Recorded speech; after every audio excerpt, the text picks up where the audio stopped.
un chauffeur invisible au volant et des capteurs par dizaines autour de la voiture. À San Francisco, on les appelle les robocars, 500 taxis autonomes qui ont fait de la ville un laboratoire à ciel ouvert. Des véhicules régulièrement mis en cause pour leur dysfonctionnement. Il y en a une dizaine. Ici, un carrefour bloqué en raison d'un bug. Là, un feu rouge grillé sans raison. Ou une queue de poisson. Oh, il est en train de lui couper la route, c'est pas vrai! Alors, faut-il avoir peur des robotaxis? Font-ils plus d'erreurs que les humains?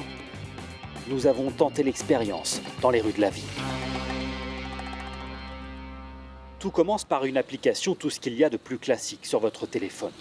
La course est commandée, le taxi se présente quelques minutes plus tard. C'est parti, 16 caméras, toutes sortes de capteurs sur le toit et mes initiales qui sont là pour dire que c'est réservé. Premier constat, Comment on rentre? il y a de nouvelles habitudes à prendre. Ah, unlock. Et ben voilà. Je sais pas s'il faut dire bonjour, bonjour. Petite musique d'ascenseur, atmosphère très apaisée. Et quand vous êtes prêt, donc, un petit écran qui se situe juste devant vous pour commencer la course. C'est parti. Hello from Waymo. L'expérience débute par les consignes de sécurité. This experience. Avec cette course, vous êtes projeté dans le futur, mais ça ne vous exempte pas de boucler votre ceinture. Il est également rappelé de ne toucher ni le volant ni les pédales.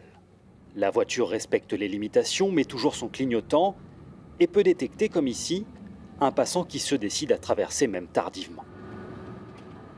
Sur l'écran, ces blocs blancs représentent tous les véhicules ou piétons qui entrent dans le champ de vision des capteurs. Alors si vous n'aimez pas être dérangé pendant votre course, franchement c'est idéal.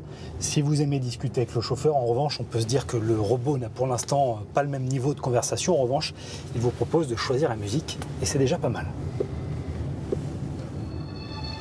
Mais dans une montée, ça se complique. Derrière, c'est vélo.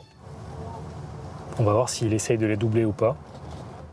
Le robotaxi n'interprète pas ce signe de la main du cycliste qui l'invite à passer. Et là on sent qu'il est un petit peu embêté quand même. Beaucoup d'informations à gérer en même temps. Les voitures qui arrivent en face. Mais il finit tout de même par se décider. Tant pis s'il faut couper la double ligne jaune, soyons honnêtes, nous aurions peut-être fait pareil. Un peu plus loin, autre situation complexe et gros coup de frein. Oui, il s'est fait une petite frayeur là. Ouais. Il y avait les motos, il y avait des piétons. Il a freiné un peu sans raison quand même. Mais on ne va tout de même pas lui reprocher d'être trop prudent. Vous êtes arrivé, faites attention au moment de descendre.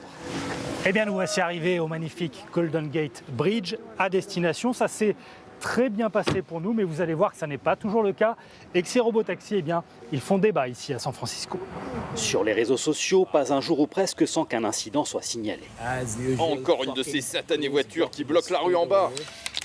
Ce robotaxi n'a pas détecté les travaux devant lui et s'est retrouvé les 4 roues dans le béton fraîchement coulé.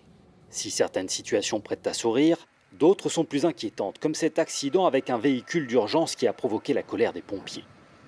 Alors, des activistes ont lancé l'opération Licorne, en inhibant les voitures à l'aide de simples plots placés sur le capot.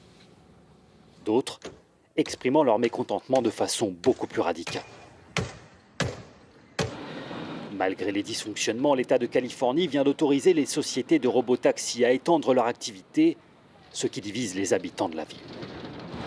Au début, je ne voyais pas le problème, et puis je me suis retrouvé face à un taxi sans chauffeur, et là j'ai eu peur.